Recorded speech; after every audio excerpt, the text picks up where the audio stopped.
branding complicators increase their visibility, authority, and income without the expense of a publicist. And feel free to drop questions or comments in the box below. I'm happy to answer them live or circle back.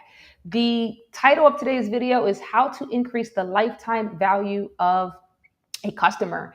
And this is super important to the longevity of your business, to the longevity of your entrepreneurship journey. And the lifetime value of a customer is basically how much income you can make or how much revenue you can make from one customer per customer. And I've heard people explain kind of generating more revenue from one customer as like a flywheel. Now, I'm not a person that would ever have any knowledge of a flywheel, but basically it goes around and around and around and it gains momentum. And so you can think about gaining momentum from your prospective clients or people that you can serve. And what this means is at every step of the way, you're helping them and serving them, but they're paying you for the things that you are helping that you are helping them do. And I'll give you a super easy example to understand and visualize. I like visuals. I wouldn't say I'm a visual learner, but I learn in different ways. But sometimes when I write things out on a piece of paper, it makes sense. So I used to actually have a like comic book influencing freelance job that I did. And so what I would do is help people who self-publish comic books. I would help them promote. And so I would promote their self-published comic book on my platform. I don't do it anymore. This is at the beginning of my entrepreneurship journey. And I would promote their thing on my platform and I would charge them, let's say $150.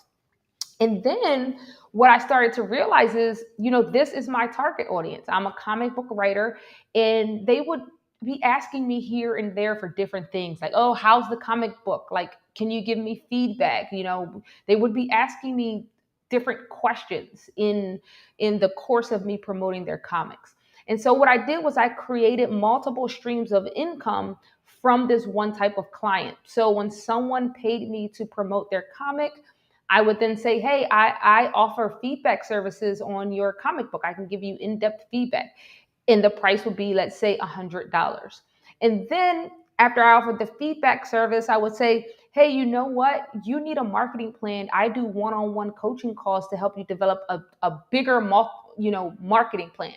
And so that would be another $150 for the call. And so a client that started out paying me $150 just for some comic book promotion, I now got an extra $200 or $300 out of that client by serving them and giving them other things that they needed. And so this is how you increase the lifetime value of a customer. What did they need? What are they already asking you for?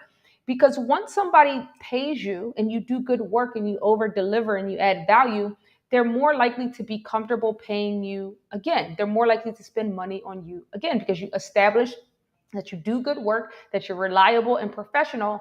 And so if there are other things you can help them with, they're going to be more willing to pay you than to find somebody else that they don't know to do that thing. And so when you think about selling your coaching program or even doing speaking engagements or doing consulting, what other value can you give to your clients and customers along the way? And so I hope this helps. Again, my name is Dr. Sheena Howard. I'm the founder of Power Your Research, and I hope